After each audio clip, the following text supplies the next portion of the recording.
Ти благодарам исто, ни се вкрстуваат патиштата некаде, нели како дел од светот. Остануваме на локална тема, односно на тема која што веројатно сите и не загрижува и можеби направи срекни дека можеби некаде ќе има промени, некаде не. Да, знам дека не сакате да зборуваме за политика барем наутро, но нема да биде така. Значи нема да споменуваме ви ветувам политички партии, нема да споменуваме пароли ниту слогани, туку ќе зборуваме за кампањата за локалните избори, овие што ни се случуваат во, нели, оваа кампања што ни се случува во Мигов, но од еден друг аспект, односно пиар експерт или пиар менаџер ќе ни каже дали е тоа добро и колку партиите вложиле во своите капацитети, нели? Магдалина Михајловска од Имидж пиар е ова утро заедно со нас. Ти благодарам што си овде и се надевам дека нема да има никаква парола, така? Нема да имаме да не кара никој. Не. Да. Секако прво добро утро до вас и до вашите гледачи. Ви благодарам за поканата. Реално се наоѓаме во една политичка кампања каде што може да кажеме се интензивираат и така набиените политички содржини. Баш се интензивираат, особено овие 2-3 дена, па се што се случи. И тоа веројатно ќе биде со уште посилен интензитет во текот на следната недела, како што ќе се приближува денот на изборите.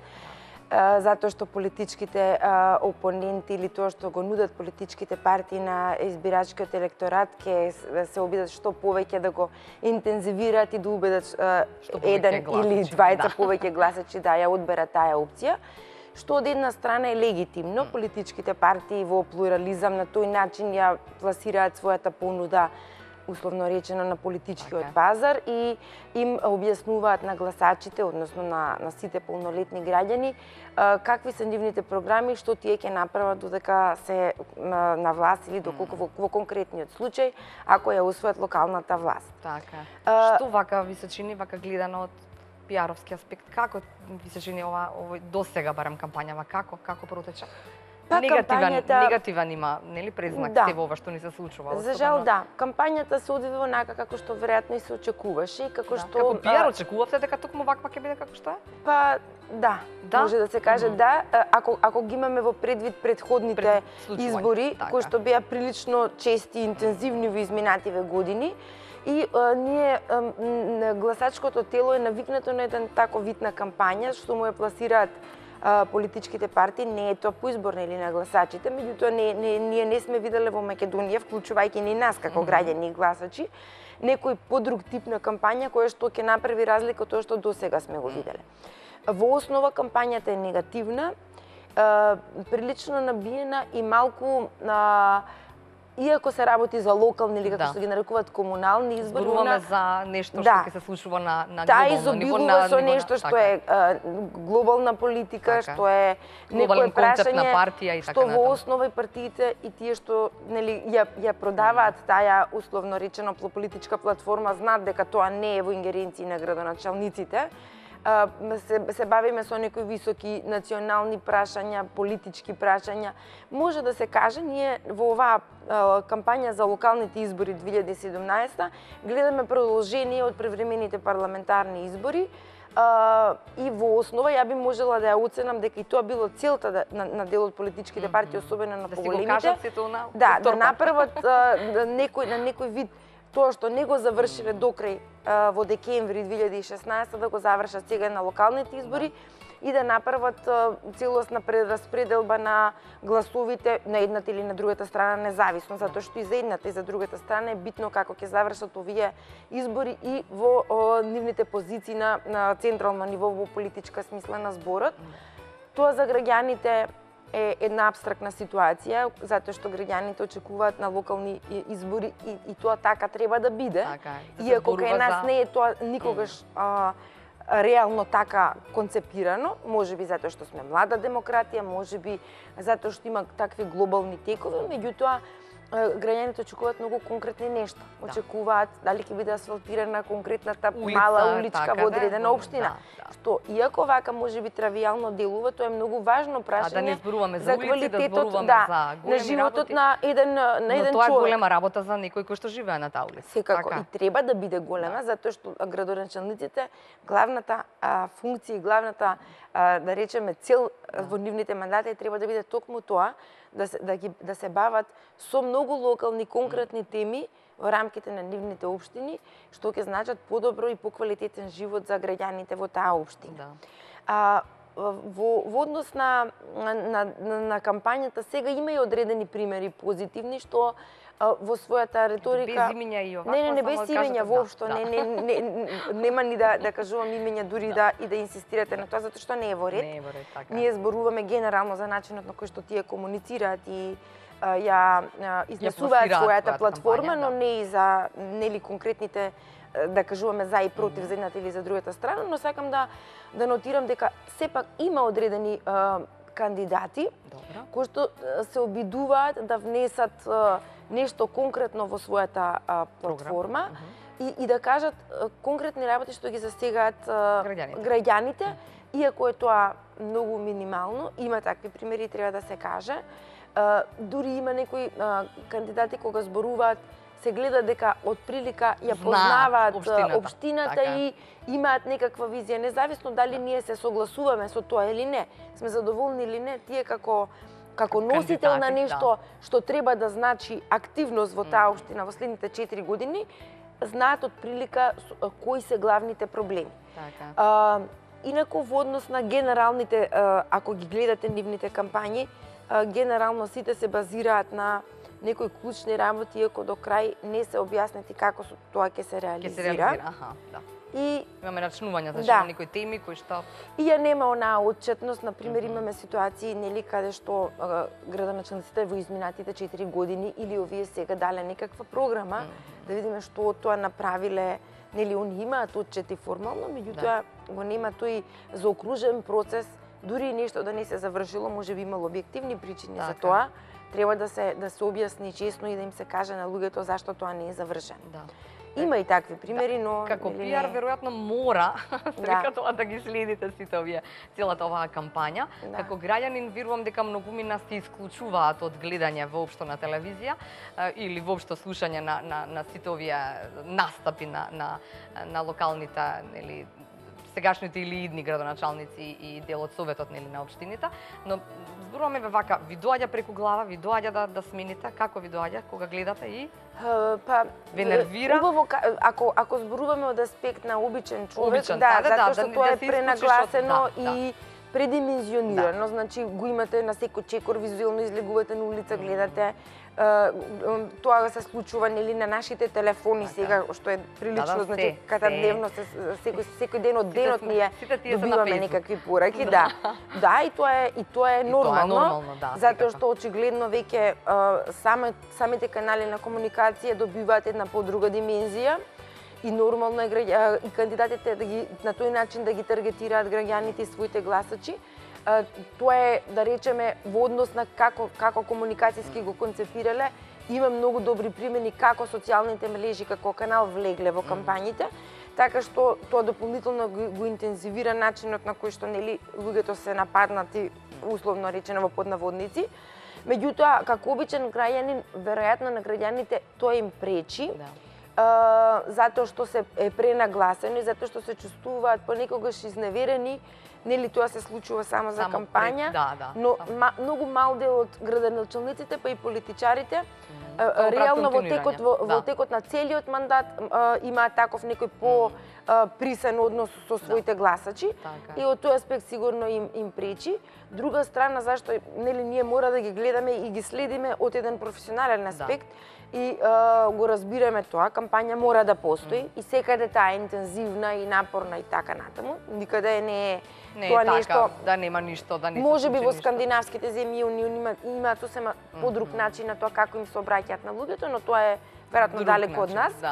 Меѓутоа, далеко, не географски, меѓутоа во една друга смисла далеко.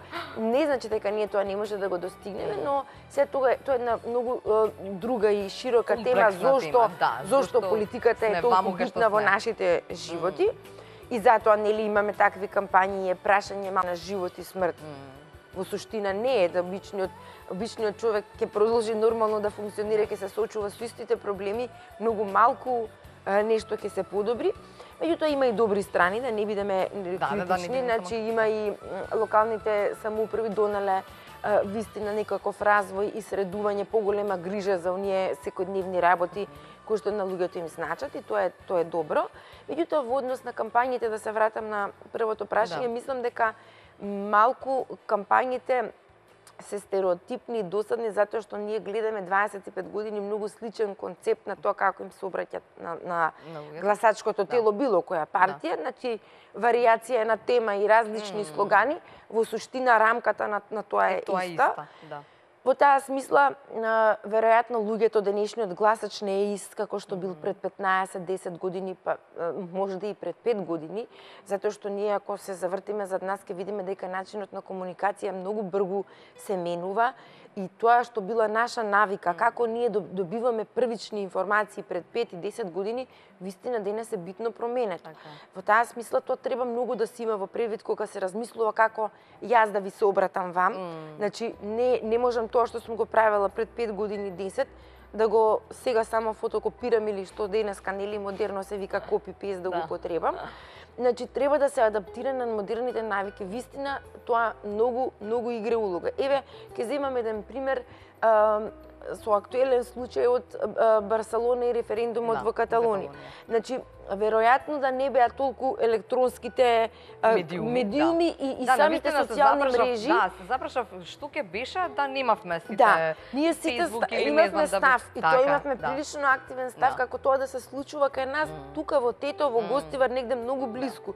И луѓето на тој начин не само што се активни чинители и градат став, меѓутоа, да речеме, барем 50% од нив прочитале за прв пат. Зашто има воопшто проблем? Која е Каталонија? Каков е ставот на шпанската влада? И така натаму. Тамо нашинци па може од прва да ни раскажат како е да се биде, дали додека е референдумот, тоа е еден аспект, меѓутоа ние многу лайв буквално гледавме што се случува. Меѓутоа Барселона го кажам и од еден друг аспект како пример настаните тамо. Настаните што се случува и начинот на кој што се справуваше една влада со политичката криза што се случи, па и локалните каталонски власти на кој начин комуницира, го се сетира на некој начин исходот. Затоа што ние нели целиот свет виде како се справуваше полицијата со демонстрантите. Независно нели каков исход ќе има сето тоа. Тоа испрати една порака, меѓутоа и рефлектираше со реакции од другите земји на ваков или на онаков начин. Тоа дополнително ги прави, ги тера политичарите и сите јавни актери да бидат многу поодговорни, затоа што тоа што го прават мора во реално време да се замисли дека на некој начин ја испрекеш во моментот пораката, односно ние го живееме Орвел, баш онака како што тој го опишал во својата книга, и многу е тешко нели да се случи нешто, па ние дополнително после да размислуваме што тоа може да се направи, туку тоа се случува сега и овде. Исто е, например, да се вратиме на локално ниво. Вечерва сигурно повеќе кандидати за градоначалници ќе имаат митинзи на локално ниво, така, во различни места ќе се обратат на своите гласачи. Во моментот кога се одвива митингот, вие ќе го видите тоа во живо на Facebook каналот што го користи и конкретниот. Значи нема простор за кикс или за монтажа, само извештај во вести. Така да. И баш кај извличано што ќе кажеме, па ова може па и не. Буквално, да, ако некој нешто инцидентно упадне на митингот или се случи тоа во реално време ќе го видат поголем број на луѓе. А ако пак тие што не го виделе ќе дознаат на некој начин многу скоро од своите пријатели, но и од самите клипчиња што ќе се направат и ќе почнат да бидат постирани. Значи тој момент на брзина на информација има многу различни карактеристики, меѓутоа и голем предизвик за сите нас, и за политичарите, и за новинарите, и за луѓето што работат односи со јавност.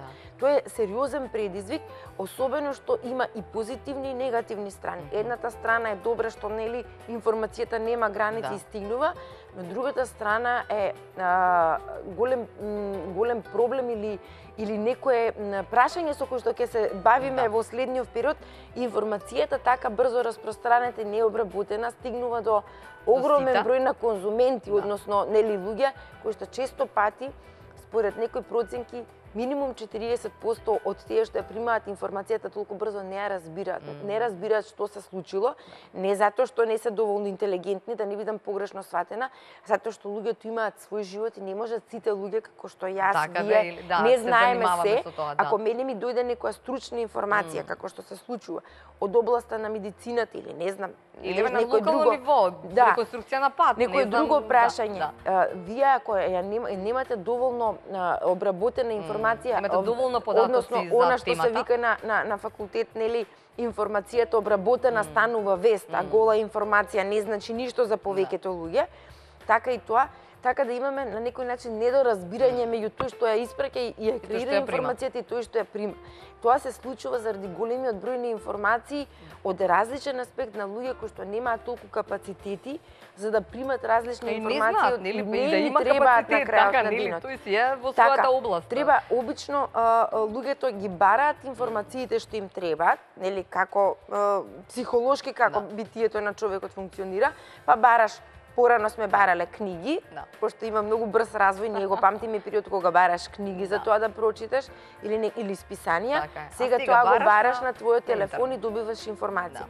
Кога информацијата стигнува до тебе необработена, таа прво те збунува и те на некој начин те дезинформира во вистинска смисла на зборот и ти гради генерално негативен став за тоа што се случило, иако можеби тоа има логично оправдување.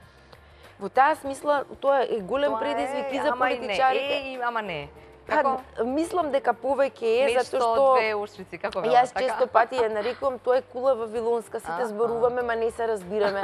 Поентата на информацијата е да ја разберете, а не само да ја имате. Ако јас имам некоја равенка, која не ја знам, јас можам да научам на памет, ама не ја разбирам. Не ја разбирам и нема да биде точно. Незиното значење не ми го донела вистинската вредност што таа ја носи мене.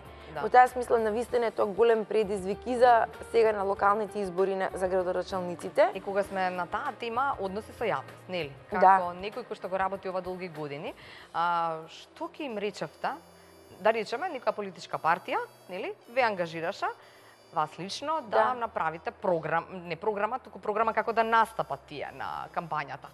Што би им рекле? На што треба се да се обрне внимание кога се работи за кампања за локални избори, освен ова што го гледав, што го рековте, дека не знам глобално не ни треба што тие ќе направат како партија и така натаму на ниво на Македонија, туку локално да се концепираме на делот општина каде што настапуваат секој од нив.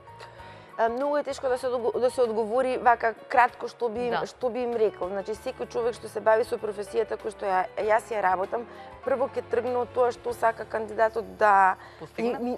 Се знае што сака да постигне, тој сака да го освои мандатот, и што е легитимно, тоа е нормално, тој се кандидирал и природно е да сака да стигне до целта. Не, можеби тие кога пак доаѓаат кај вас имаат некакви постигнувања во однос на тоа како сакам да изгледам кога ќе излезам на говорница, тоа се така, тоа се веќе финеси, но прво се тргнува од стратегијата што тој ќе им каже, за да стигне до целта, што тој ќе им каже, на кој начин тоа ќе се испрати како информација. Тука веќе луѓето што се бават со оваа професија и нели многу други сегментирани работи од комуникацијските дисциплини даваат финеси како тоа да изгледа, но за да биде тоа оригинална кампања и оригинална комуникација. Најважно е прво што сака да каже, со што располага. Грубо речено, што тој ќе им продава на своите гласачи, кои се неговите адути. Често пати тоа е наша работа, ние да ги процениме неговите адути и да кажеме ова ти е слаба страна, ова ти е јака страна, ќе одиме нова, што е природно. Така да тимовите на пиар експерти, популарно кажано, на тој начин работат со кандидатот. Значи тргнуваат од нула, тргнуваат со него од тоа тој што сака да постигне. Често пати му помагаат и во пишувањето на програмата. Ако тој веќе бил градоначалник во претходен мандат, значи тоа е една ситуација, ако прв пат се кандидира за таа позиција, тоа е друга ситуација. Сите тие работи влијаат на тоа како ќе се креира крајниот исход на кампањата, односно кој начин ќе се одбере. Особено е важно, да речеме, на локални избори, па и на парламентарни. Каква е физикусот и карактерот, каква е перцепцијата на кандидатот. На некој кандидат му личи и му стои баш онака неформален настап во своите комуникацијски настапи, било кое, дали тоа е директен, дали е тоа на телевизија или на радио, неважно, но му повеќе му лежи неформално и тоа ќе биде детерминирачко и во начинот на избор на зборови и во начинот на избор на пораката и така натаму. Паролите, нели се и тие, нели слоганите на овие локални избори, нели се и тие важни? Јас се сеќавам са на еден многу слоган. Многу се важни. Јас мислам дека смеам да го спомнам слоганот пред години, да споменам. Веројатно, да. Веројатно смеам, така.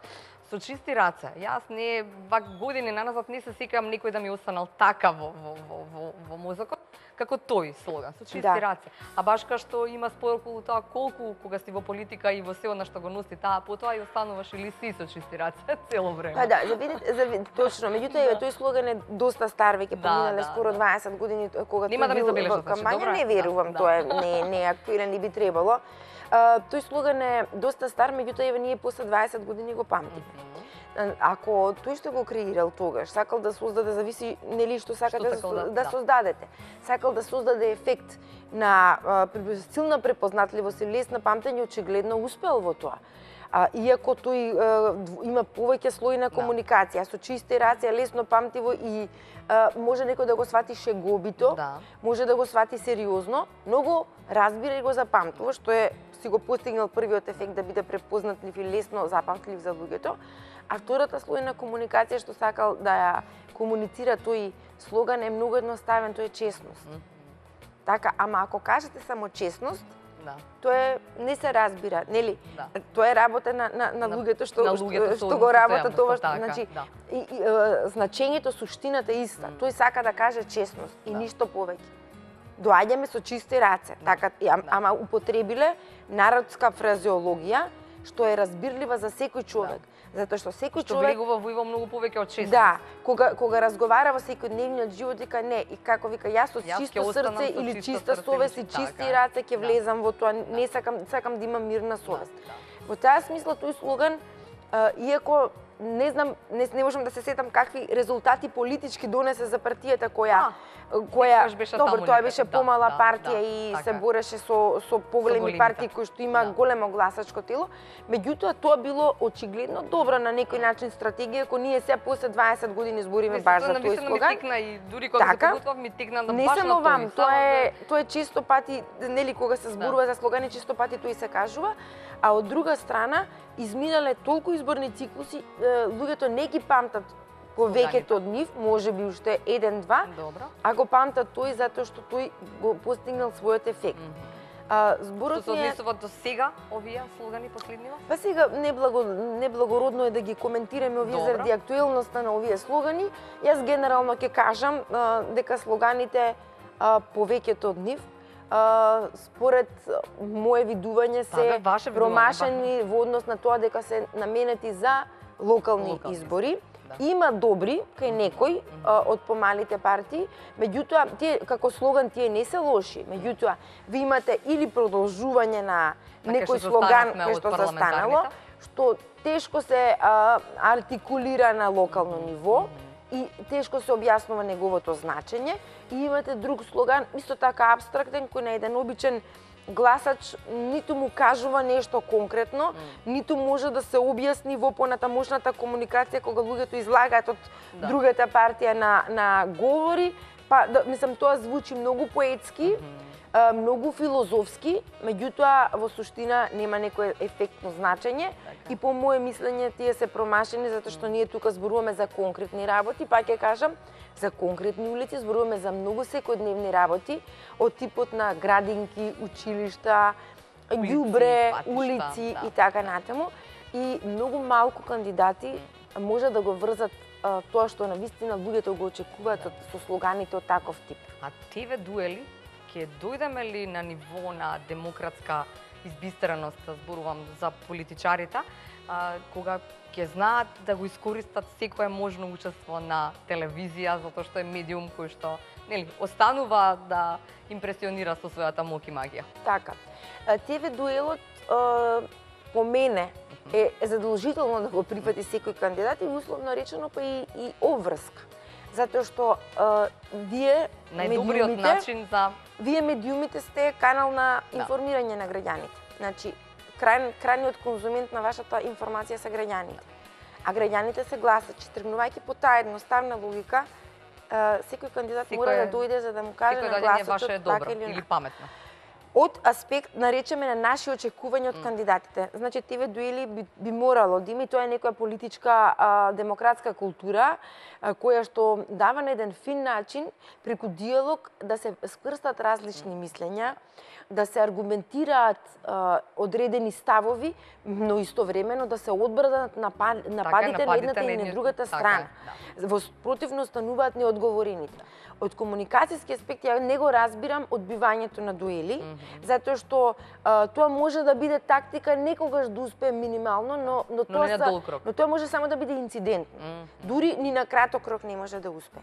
Затоа што ако вие не дојдете да му кажете на противникот, ама тоа не е така, јас имам и вакви аргументи така натаму, во тој случај вие едноставно покажувате ароганција према гласачкото тело, од друга страна и вие губите зашто не сте го објасниле тоа зашто сте нападнати. Во 80% од случаевите се покажува дека се има одбрана, се има објаснување. Независно дали тоа е добро прифатено или лошо, има објаснување. Ние немаме политичка култура, ние имаме комплетна политичка некултура, на тоа работите да се разрешат низ диалог. Целта на демократијата е различните ставови да се артикулираат преку диалог и преку институциите на системот. Но едно ги обединува сите, тоа се законите, сите мора да ги почитуваат.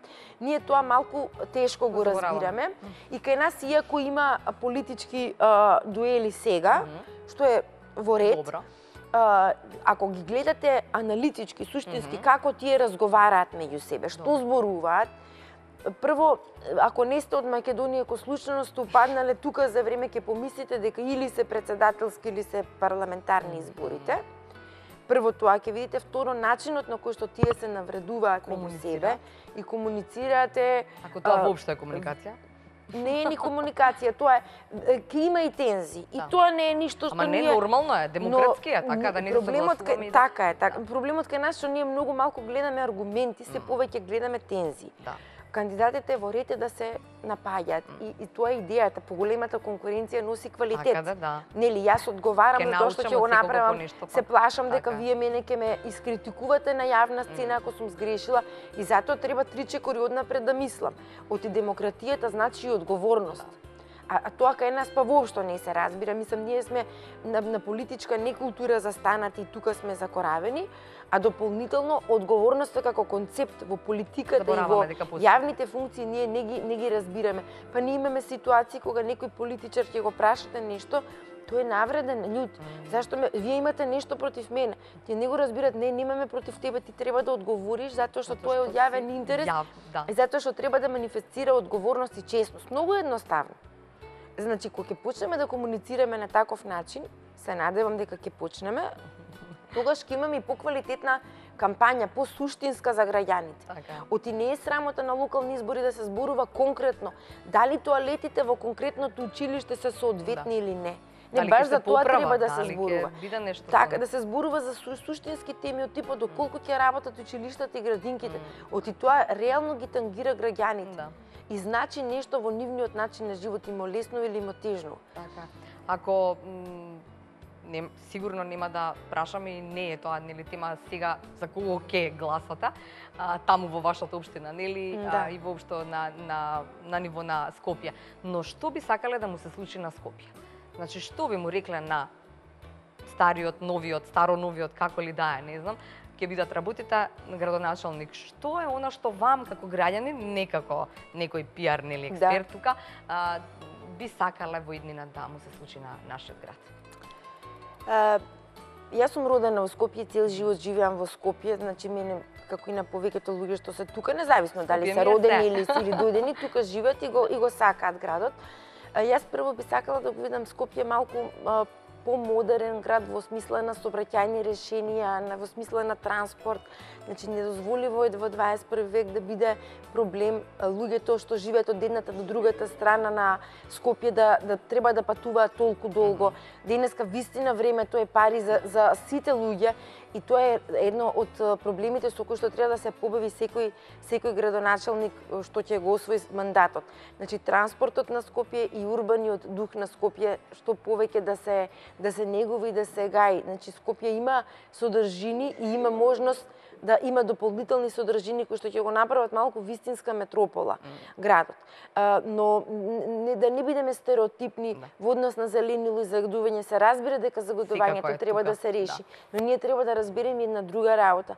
Не можат луѓето сите да живеат во центар и тоа треба да се воведе ред и начинот на кој што ќе се шири градот треба вистина да се даде во... Имаме добар пример, Рененија Љубљана. Точно, меѓутоа тоа е политика која се води 40 години, а ние кога зборуваме за урбана мафија или за силување на градот Скопје во однос на тоа како се гради, треба да размислиме и за тоа дека градот треба реално да се шири, да го работат урбанисти на еден вистински начин, каде што тој ќе дише, ќе циркулира нормално и ќе биде брзо за мене како граѓанин да користам јавен превоз кој што ќе ме одведе од една до друга дестинација. Така нема да возиме. Како превоз сонуваме за крај? Јас како некој што не е власт, сонувам трамвај, сонувам метро, зашто да не? Значи, 21 век, срамота е да бидеме само на еден јавен превоз. Тоа е недозволиво за еден главен град, кој што претендира да расте и да се развива. Значи, има начин како тоа се решава, има компетентни луѓе. Нели, кај нас секогаш она ќе се прави студија, луѓето се алергични, пошто таа студија, ние имаме за све студии, проблемот е што застануваме тук. Јас сакам да го видам Скопје убаво, модерно и функционално, многу важно да биде функционално. Јас согласувам со вас, ви благодарам. Јас научив многу, верувам дека и нашите благодарам и вам за поканата. Верувам дека ова беше уште едно добро искуство, имавме 3 одлични теми, одлични соговорници. Вие не бевте многу тука со телефоните, но нормално на оваа последна тема и немаше потреба од телефонски јавувања, но во очекувам утре многу повеќе на отворениот телефон на телевизија Нова во оваа наша утринска отворена програма наречена Информација точна на времена ИТН. И така, натаму ние дојдовме и до самиот крај, значи имаме, мислам дека платена политичка програма ќе не однесе до четвртиот веќе блок на информативен блок на телевизија Нова. Низ него повторно ќе ве води Александра Велинова и се надевам дека и во четвртото издание на ИТН ќе бидете заедно со нас за довидување до утре точно во 7 часот.